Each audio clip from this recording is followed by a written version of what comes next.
Graça e paz da parte de nosso Senhor e Salvador Jesus Cristo. Amém. É um prazer estar aqui com vocês. Eu quero agradecer ao pastor Petrônio pelo convite. É uma honra, ao conselho também da igreja.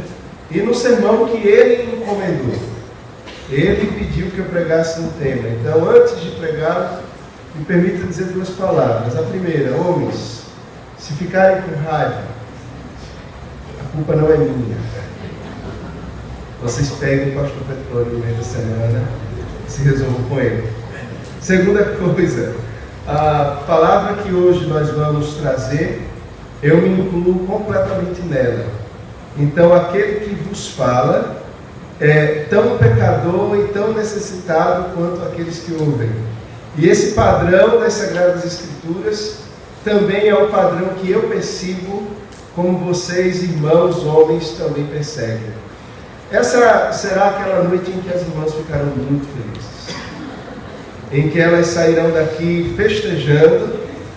Mas eu quero endossar a palavra do pastor Petrônio. Irmãs, tenham misericórdia de nós, tenham compaixão dos vossos maridos.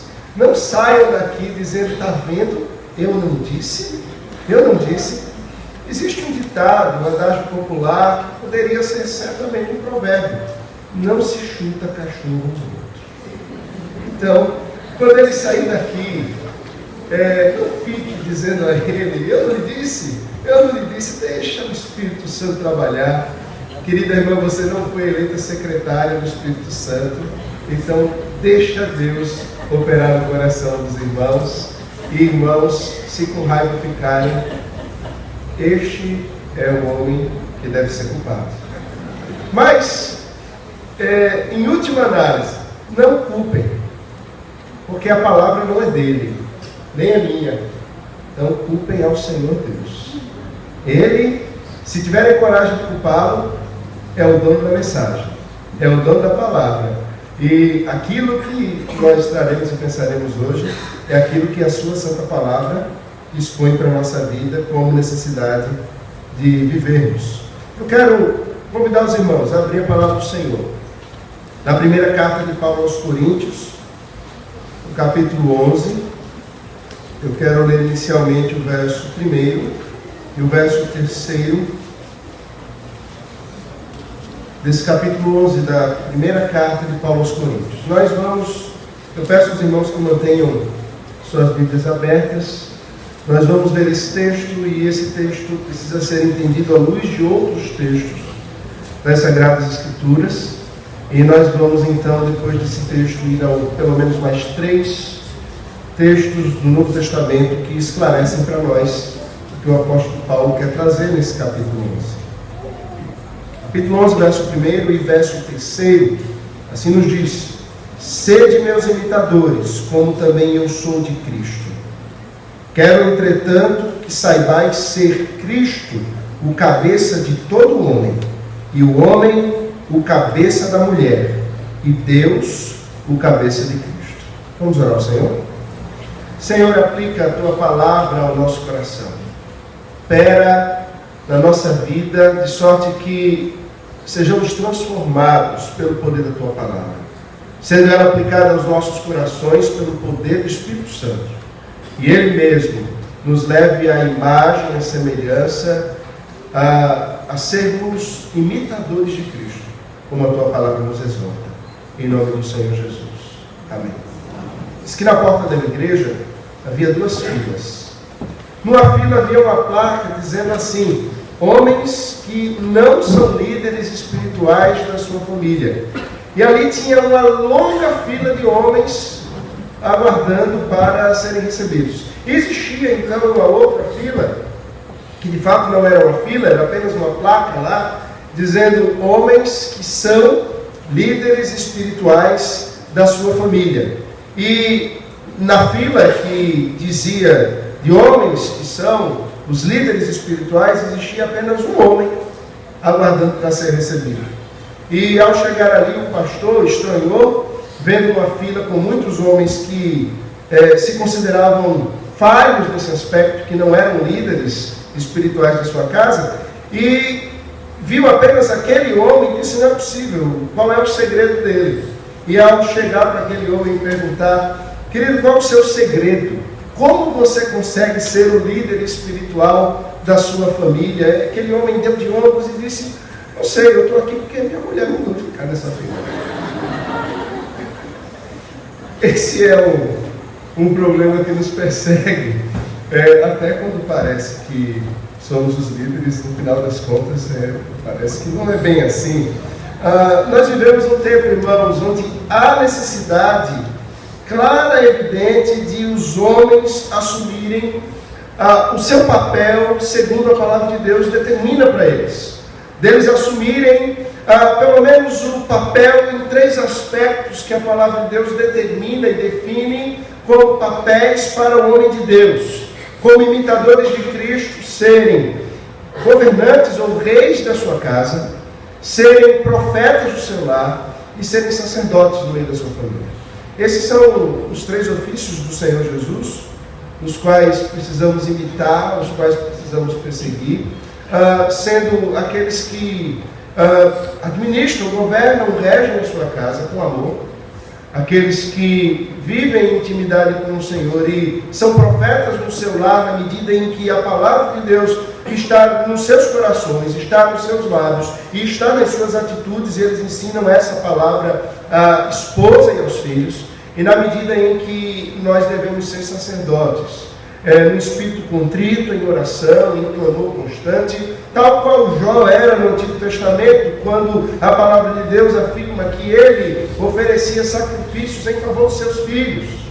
Nós precisamos assumir o nosso papel, mas, no entanto, nos nossos dias, mesmo dentro da igreja, mesmo no meio daqueles que são seguidores do Senhor Jesus e desejam ser seus imitadores, que se posicionam como seus discípulos, nós vemos na realidade homens que ou são ditadores, extrapolando em muito no aspecto do que é ser o rei e o profeta e o sacerdote, ou então, na sua grande maioria, homens que são frouxos, homens que são moles, homens que não assumem o papel bíblico, aquilo que o Senhor determinou como padrão para as suas vidas.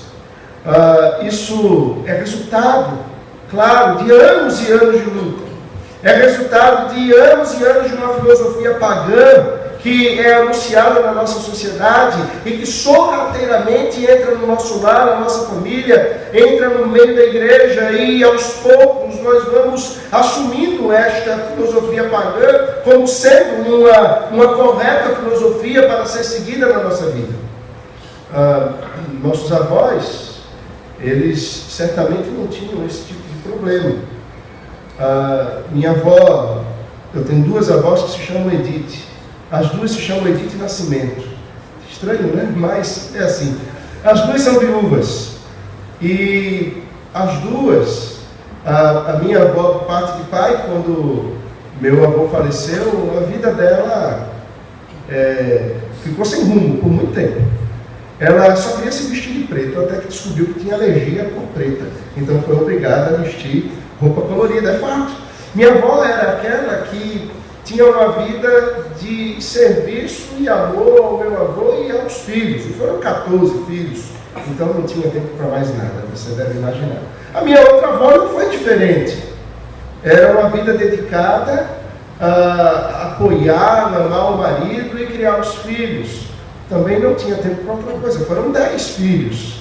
E eram essas as minhas avós. E eu, querendo imitá-las, tenho dito à minha esposa: querida, vamos tentar filhos até vir um menino. Minha avó foi assim. Foram 10 homens seguidos e ela queria uma menina. E veio a 11ª menina. E ela se empolgou. E ela disse: então a 12ª veio outra menina, a 13ª veio outra menina, e a 14ª veio outra menina. Ela disse: minha filha, não tenho mais filho não, porque não tenho mais condição. Eu disse: mas eu queria mais 10 meninas. Bom, eu acho que tem que empatar. Se tem 3 meninos, tem que ter mais 3 meninos. Vocês não concordam? Não, né? Não concordam. Não concordam. Irmãos, nós vivemos um tempo em que coisas estranhas são ditas e nós assumimos como verdade. Coisas como ter filho é peso. Os filhos se tornam peso. E há daqueles que se casam sendo cristãos e não querem ter filhos. Quando a palavra de Deus diz que os filhos são herança do Senhor. Os filhos são bênção. Há daqueles que casam e os homens mesmo tomam essas posturas quando se sentam com as suas noivas e dizem assim: olha, você vai ter que trabalhar, porque eu não dou conta da casa sozinho não. E esse é o padrão que o mundo coloca para nós. Nós assumimos como algo normal nós terceirizarmos os nossos filhos, uma mãe para cuidar dos nossos filhos, pagarmos uma pessoa que cuida dos nossos filhos ou terceirizarmos alguém que vai cuidar dele, mesmo que nós não paguemos, porque nós estamos tão ocupados, tão atarefados com coisas fora do nosso lar. Nós até achamos normal o homem ficar em casa e a mulher trabalhar fora. São coisas que estão sorrateiramente entrando na nossa vida, na nossa mentalidade e nos desviando, nos afastando do padrão de Deus para a família, o padrão de Deus para o homem, para a mulher e para os filhos. Mas eu preciso nessa noite me deter na questão dos homens e tratar exclusivamente disso. Eu sei que as mulheres já devem ter ouvido, e se não ouviram, vão ouvir também. Mas eu me olho para esse texto em que lemos hoje, numa afirmação, numa determinação, num termo que inicia o versículo 1, sede, que se no imperativo se compara mesmo à lei moral de Deus. O Novo Testamento, ele contém os reflexos, ou a lei moral de Deus do Antigo Testamento, interpretada, traduzida e aplicada para a vida da igreja. Quando nós encontramos nas Sagradas Escrituras do Novo Testamento palavras como esta, sede, um imperativo, uma afirmação, uma imposição, nós podemos, sem sombra de dúvida, elevar esse texto ou essa afirmação, esse imperativo que é colocado ao padrão de lei moral. O Senhor exige do seu povo que o seu povo seja imitador do Senhor Jesus.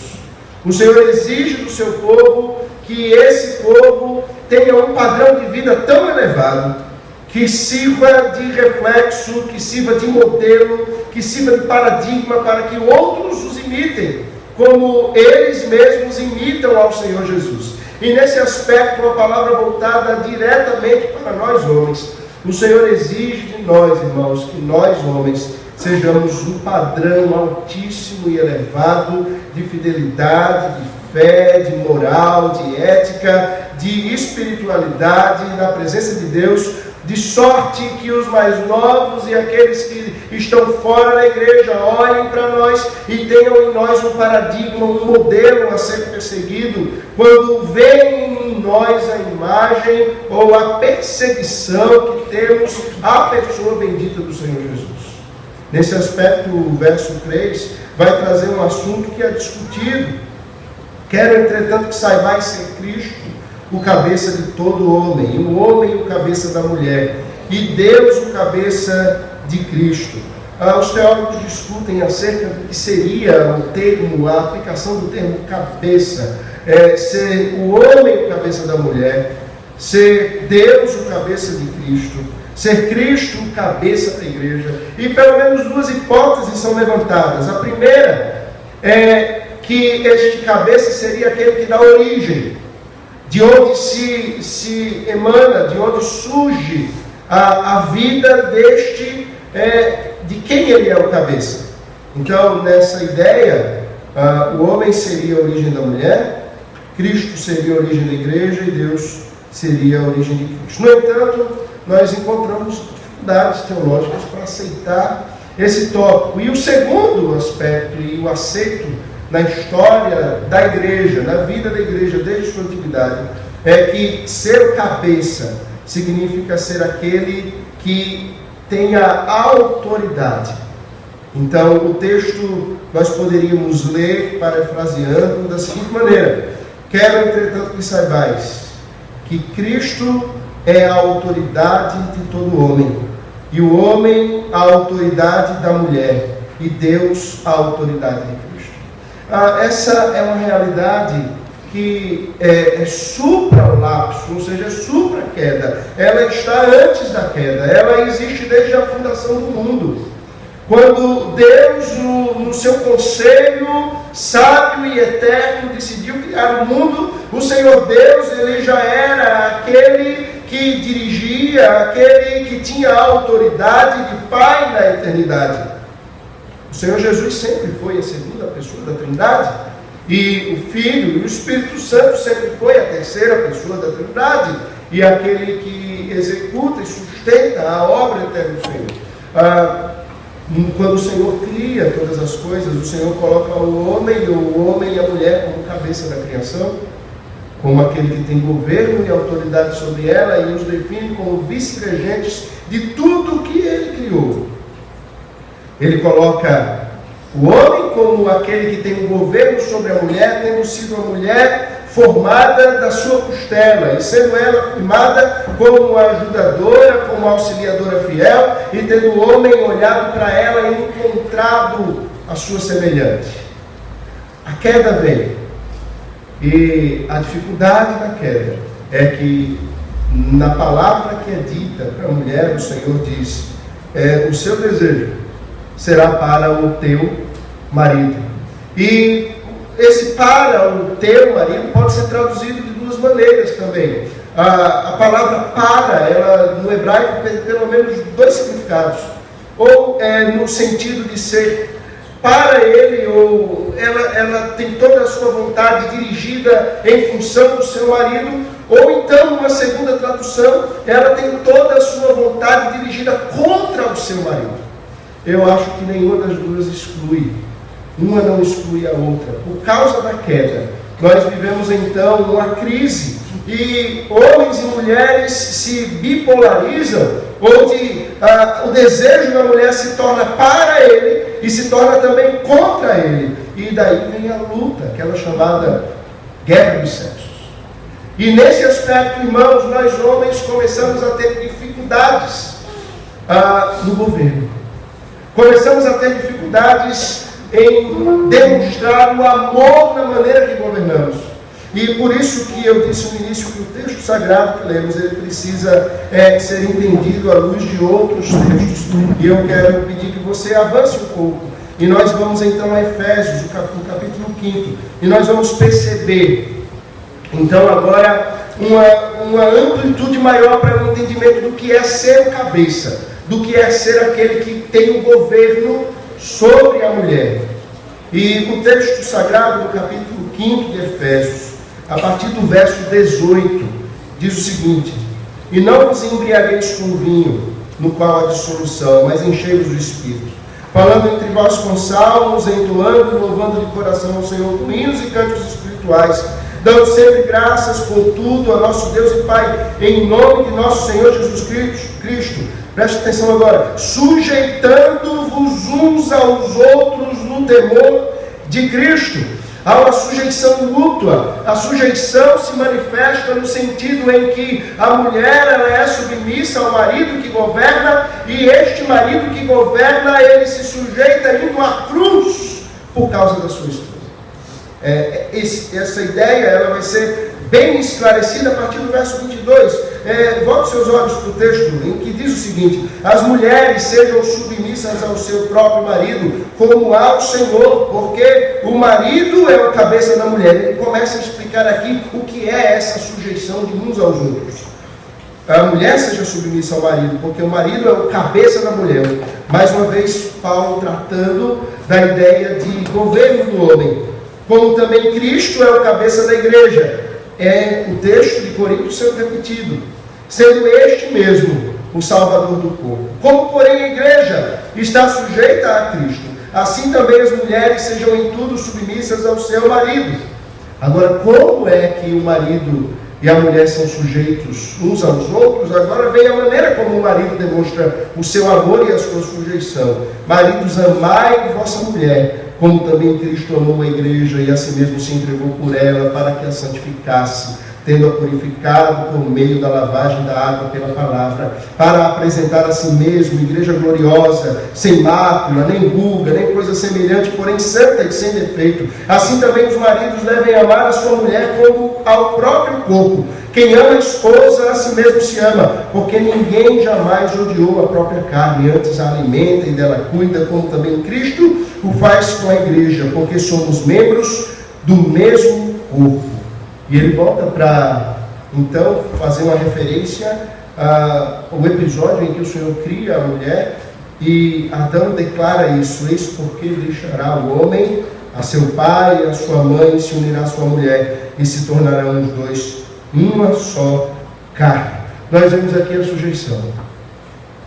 Há uma ideia de que ele se completa nas suas funções. As funções do homem e da mulher são distintas. E a nossa função, homens, é a função do governo. E no governo, nos sujeitarmos. Nos sujeitarmos em primeiro lugar ao Senhor, que é o nosso cabeça e o nosso governante. Nos sujeitarmos ao amor que o Senhor exige que vivamos em função da nossa esposa, e sujeitarmos a nossa própria vida para o bem dela, entregando-nos de sorte que venhamos até mesmo a morrer para que ela viva. Morrer como?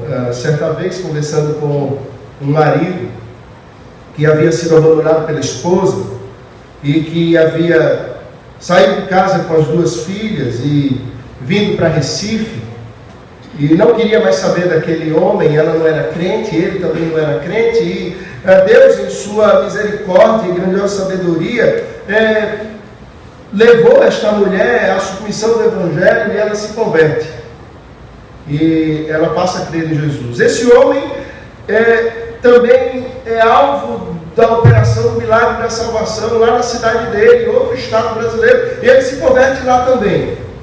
E por um motivo eles acabam descobrindo no santo Facebook que ambos haviam se convertido.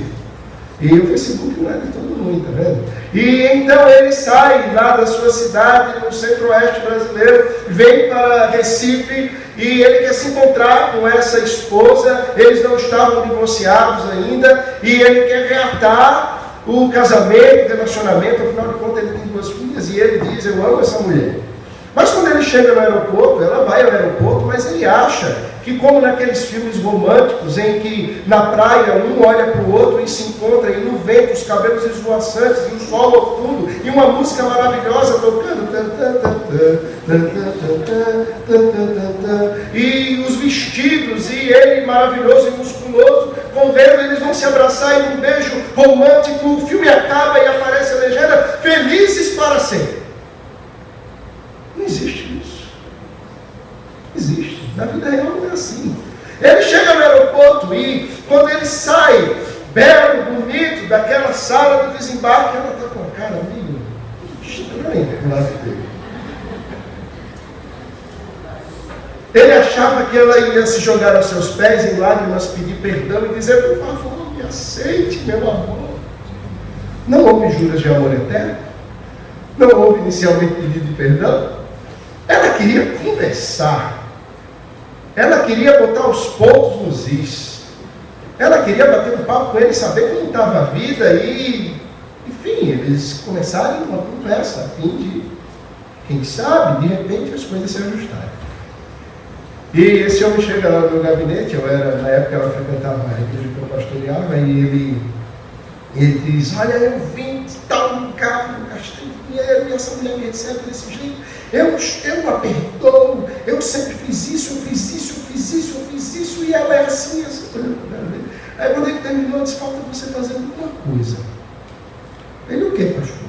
Se você já morreu por ela, você já deu a vida por ela, você já foi à cruz por ela, você está muito vivo, meu. Você precisa morrer.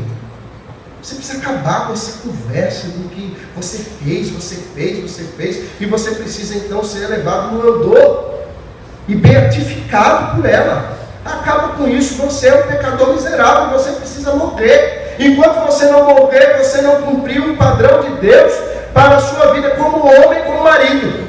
Você precisa morrer. E se você está disposto a reatar esse casamento, te humilha, bota a cara no pó e leva o tempo que levar, morre. Ele parece que entendeu esse negócio e ele teve paciência. E Deus o pegou. E eles saíram daqui e hoje estão em Tocantins, crentes, numa igreja e com casamento, graças ao Senhor, milagrosamente restaurado. Homens, alguém tem que ir para a cruz. E a palavra de Deus diz que somos nós que devemos ir. Nós temos as nossas discussões, nós temos os nossos desajustes, porque a queda produz isso. E nós queremos que sempre ela ceda. Você precisa exercer o seu governo, levando em amor a entender aquilo que a palavra de Deus define para vocês. Mas nem sempre as discussões dizem respeito ao que a Bíblia diz. Normalmente as discussões dizem ao que nós queremos. E entre o que você quer e o que a sua mulher precisa, morra. Porque Cristo morreu pela igreja. A igreja precisava que o sangue dele fosse derramado. A igreja precisava que a vida dele fosse repartida conosco. E o Senhor morreu por nós. O nosso padrão, porque Ele é quem nos governa, é sermos imitadores dele. O texto prossegue dizendo: grande é este mistério. Que mistério? Mistério de Cristo e da igreja, do ser o cabeça e do ser submissa. E ele então vai concluir dizendo: olha, esse mistério se manifesta de duas formas. Cada um de per si ame a própria esposa como a si mesmo, e a esposa respeite ao marido. O texto ele vai trazer então essa ideia de que o padrão do homem, o padrão para o homem, o padrão para a mulher é o padrão de Cristo e o padrão da igreja. John Piper vai trabalhar isso de forma magistral num dos seus livros, em que ele afirma que o casamento nada mais é do que uma parábola. O casamento é uma imagem, uma antessala, é uma peça que aponta para uma realidade espiritual e eterna, que é o encontro de Cristo com a sua igreja e o relacionamento glorioso que nós teremos com o nosso Senhor lá no céu. O casamento é o melhor instrumento de Deus para nos preparar para o céu. É onde nós homens precisamos morrer e onde as irmãs precisam ser submissas. Algumas considerações sobre casamento. Eu não cheguei nos pontos ainda, porque eu tenho quanto tempo? Eu tenho quanto tempo? Tá, ele está dizendo para eu parar, que ele não está dizendo que eu vou desobedecer. Alguns aspectos. Primeiro, importa, homens, que nós sejamos os líderes espirituais dos nossos lares, em primeiro lugar, porque esse é o padrão de Deus para nós. O Senhor determina que nós sejamos os cabeças. Ele determina que nós sejamos reis, profetas e sacerdotes. E qualquer coisa menor do que isso, ou fora disso, é pecado contra a vontade de Deus. Nós erramos o alvo, estamos em pecado e o Senhor não se agrada de nós. Em segundo lugar, nós precisamos nos tornar reis, profetas e sacerdotes do nosso lar, ou seja, aqueles que governam o lar, porque isso tem um efeito multiplicador. Quando nós, homens, assumirmos o nosso papel e liderarmos a nossa família na palavra do Senhor, nós teremos uma família forte. E uma família forte influencia tanto a igreja como a sociedade. E o mundo precisa ser influenciado em meio a leis como estas que sorrateiramente e de forma sagaz têm sido criadas e aprovadas na nossa sociedade. Nós precisamos de uma família forte que influencie a sociedade, influencie a igreja e permaneça fiel à palavra de Deus. Em terceiro lugar, nós precisamos assumir o nosso papel de governantes, de reis, profetas e sacerdotes, de cabeça da nossa esposa e dos nossos lares, porque as irmãs, as nossas esposas, as servas do Senhor, elas precisam disso. E tem sido extremamente injusto o peso que tem sido colocado sobre as irmãs, o peso que tem sido colocado sobre as mulheres, quando muitas delas são aquelas que tomam as decisões, muitas delas são aquelas que governam lá, muitas delas são aquelas que cuidam da espiritualidade da casa, são aquelas que se preocupam com oração, são aquelas que se preocupam com a igreja, são elas que se preocupam com a criação de filhos, é relegado a elas o papel da disciplina, e nós homens estamos sentados em berço esplêndido, assistindo o Santa Cruz ganhar do Sport, assistindo o Santa Cruz ganhar do Náutico, e aguardando que então nós estejamos na Liga, na Copa dos Campeões na Europa, ganhando o título lá também. A gente fica lá sentado vendo jogo de futebol e o mundo está se acabando ao nosso redor. A nossa esposa está de cabelo em pé, administrando a casa, cuidando dos nossos filhos. Nós estamos lá, está tudo bem. Nós precisamos assumir o nosso papel como líderes espirituais da nossa casa, porque as irmãs precisam disso. Tem um grupo de irmãs na igreja solteiras, e elas estão solteiras porque, não é porque de vez em quando não aparece alguém que quer um relacionamento, elas estão solteiras porque todo mundo que aparece para conversar com elas, elas dizem assim: pastor, é um banana. Discipulei elas direitinho. Eu digo o seguinte: tem um ditado aí dizendo só que tem mal acompanhado, então preste atenção. Quando o camarada chegar junto para você, você não precisa de romance. Ele chegar muito blá blá blá blá blá, isso é cascata, isso é conversa mole. Você pergunta logo para ele assim: qual é o seu plano, meu filho? Você não precisa de romance, você precisa de um projeto. Qual é o seu plano? Você pensa em casar quando? Quando eu comprar o PlayStation 4, eu comprar a Copa do PlayStation, aí a gente casa.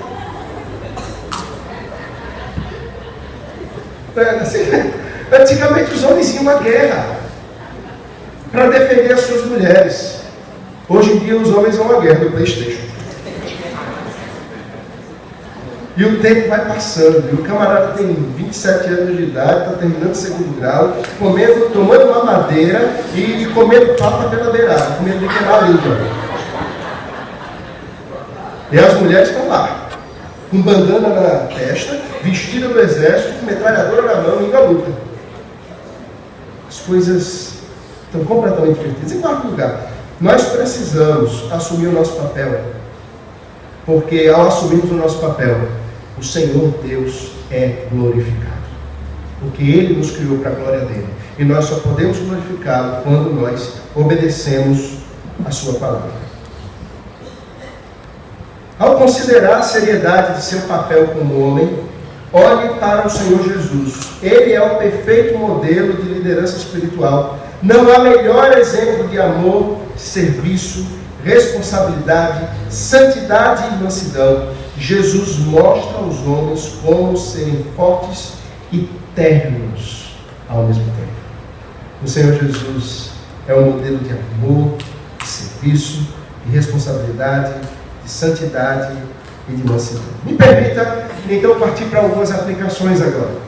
Como nós podemos, então, ser ou assumir o nosso papel de líderes espirituais nesse tempo tão vil, nesse tempo em que os homens têm caminhado distantes da palavra de Deus, em que nós homens temos esquecido o nosso papel, em que nós homens temos sido amolecidos, feminilizados e temos nos tornado metrosexuais. Como assumirmos o papel que a palavra de Deus define ser a nossa função, o nosso papel? Em primeiro lugar, nós precisamos, queridos irmãos, de um caráter piedoso. Essa é a base da liderança espiritual. Nós precisamos ser piedosos. E piedade não é um bairro do Grande Recife. Piedade é um coração quebrantado diante de Deus, que olha para a santidade de Deus e vê o seu próprio pecado e clama constantemente ao Senhor Deus por misericórdia. é um coração voltado para o Senhor. Um coração voltado para Deus. E como diz o Senhor Jesus, em Mateus, no capítulo 7, no verso 15 a 20, aqui, a árvore que é boa, que tem uma boa raiz, ela dá bons frutos. Os nossos frutos, como homens, no papel de liderança do nosso lar, só serão bons se o nosso fundamento for um fundamento de piedade. Só serão bons se nós estivermos ligados diretamente à videira, recebendo dele a vida e a seiva que corre dele para nós.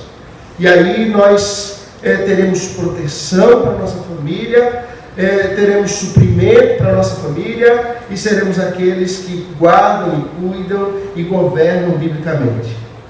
Esse caráter piedoso, ele se reflete num coração que transborda em boas palavras. Esse coração piedoso, ele se reflete num indivíduo, num homem que glorifica a Deus nos seus atos, nas suas decisões, naquilo que ele diz acerca de Deus e acerca da sua família e para a sua família. Esse coração piedoso se reflete na maneira como ele se refere à sua esposa, na maneira como ele se refere aos seus filhos, na maneira como ele se refere ao Senhor. Esse coração piedoso se manifesta numa atitude clara de se gastar, se desgastar, se cansar, envelhecer em favor da glória de Deus, na bênção da família. Nós vivemos dias em que os homens eles têm se preocupado demais com a sua vontade. O egocentrismo é aquilo que nos rege. Se estamos sentados no melhor lugar da casa, esse lugar é o sofá da sala, fiquem sabendo, invariavelmente é o lugar da sala, diante da televisão, e for requerido de nós a nossa presença em algum outro canto da casa, nós até vamos. Mas sejamos sinceros, nós não vamos com um coração transbordante de amor, não. Na hora que o santinho está vencendo, a mulher chama na cozinha: querido, vem cá, eu queria que você me ajudasse a decidir, eu boto Toddy ou Nescau no bolo? Aí se bota aquele que está ali, não, querido, aquele é café. A gente quer se ver livre logo, dar qualquer resposta para voltar para o nosso lugar de conforto. Nós precisamos abrir mão das nossas vontades, irmãos. Precisamos abrir mão dos nossos desejos para pensar no que a nossa família precisa, do que a nossa esposa precisa, do que os nossos filhos precisam. E isso se transborda para a igreja. O caráter piedoso será forjado através de um coração que se arrepende constantemente e que deseja mudança de vida. Nós precisamos nos enxergar como os homens mais impiedosos que podem existir. O apóstolo Paulo dizia que ele era o mais miserável dos homens. Sabe daqui quem é o mais miserável dos homens? Não é o pastor, não. Sou eu. E se você vier discutir comigo, a gente vai brigar. E você vai ver a minha miséria. O mais terrível de todos os homens aqui, o mais miserável de todos eles, o mais pecador de todos, sou eu. E se eu e você, homem, nós não tivermos essa clareza de ideias, de que nós somos os mais miseráveis dos homens e que estamos tão distantes do padrão que o Senhor tem para nós, que a nossa mulher só nos aguenta porque o Senhor é misericordioso, o Senhor só não nos consome porque o Senhor Jesus toma a frente, irmãos, nós estaremos perdidos. Nós precisamos de um coração arrependido e que deseja mudança de vida. Esse caráter piedoso, ele é forjado. Esse caráter piedoso, ele não é adquirido por osmose quando nós nos convertemos. Não acontece um frio na espinha, um arrepiar de cabelo, um culto da segunda bênção, onde adquiriremos um caráter piedoso. Não! Esse caráter piedoso vem com choro, com lágrimas, com leitura da palavra, com oração e com comunhão. Não tem outro jeito. Mas quais de nós homens tem um padrão de leitura bíblica exemplar. Quem de nós homens aqui, oramos por nós, oramos em favor dos nossos filhos, em favor da nossa esposa, em favor da igreja, da nossa família? Quem de nós aqui gasta tempo de oração? Quem de nós aqui tem boa leitura? Quem de nós aqui compreende o momento de comunhão da igreja como o melhor momento da semana e não perde esse momento por nada? Quem de nós homens aqui somos aqueles que chamamos a atenção de esposa e filhos para a hora do culto, para o dia do Senhor e lembramos a nossa família da importância desse dia? Quem de nós estamos tão distantes do padrão de Deus e precisamos nos arrepender?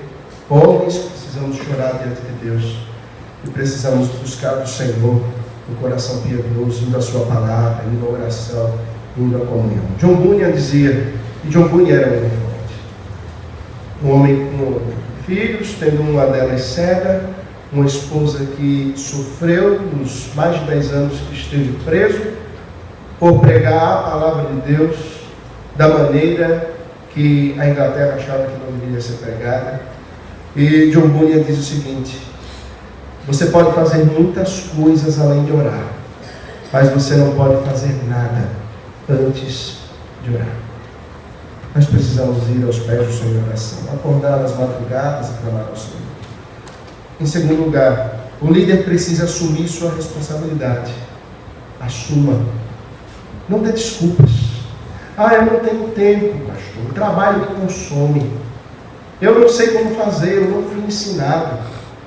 Tempo nós temos quando as coisas são importantes.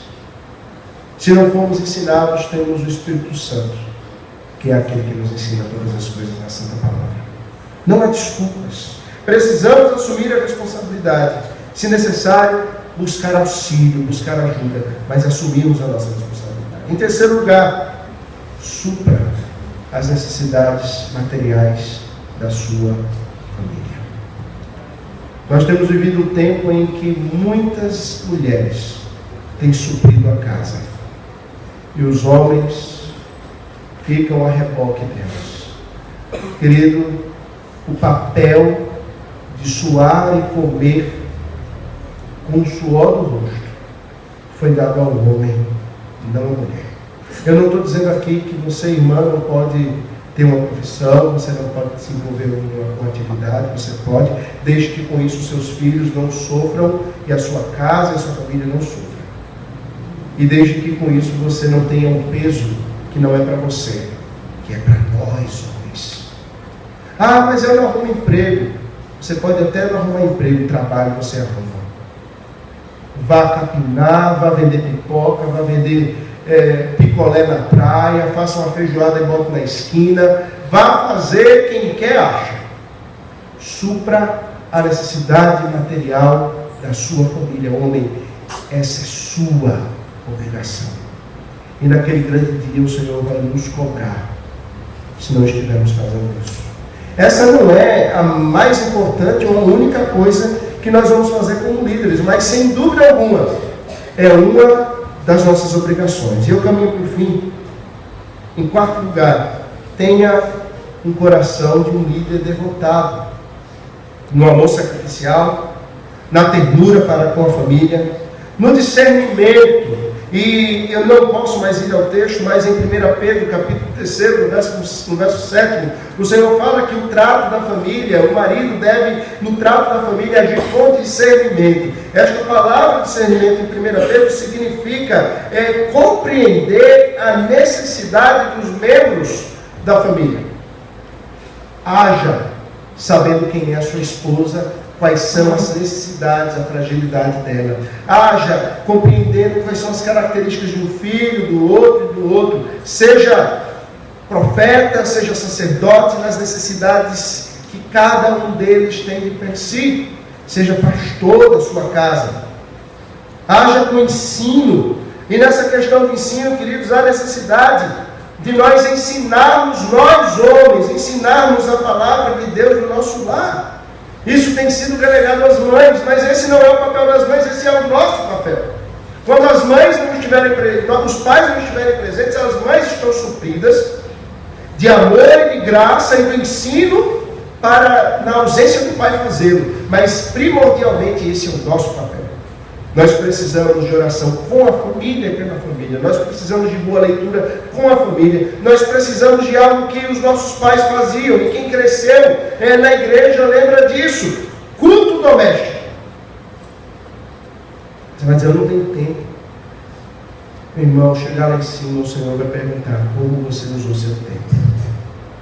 E certamente nós vamos nos envergonhar diante do Senhor. Mas dentre tantas coisas das quais nos envergonharemos, não nos envergonhemos de não termos feito culto doméstico. Essa é uma necessidade diária. Diária. Se você entender a urgência disso, você vai encontrar tempo para isso. No culto doméstico você vai ler e explicar a palavra de Deus. Você vai cantar cânticos, hinos de adoração ao Senhor com a sua família. Você vai catequizar os seus filhos. Catequizar, eu estou falando de catecismo mesmo, ensinar teologia, ensinar os fundamentos da fé cristã. Você vai ensiná-los a orar. Mas tem um terceiro aspecto. Você vai também, além do culto doméstico, disciplinar os filhos. Quando você não estiver, sua esposa vai discipliná-los.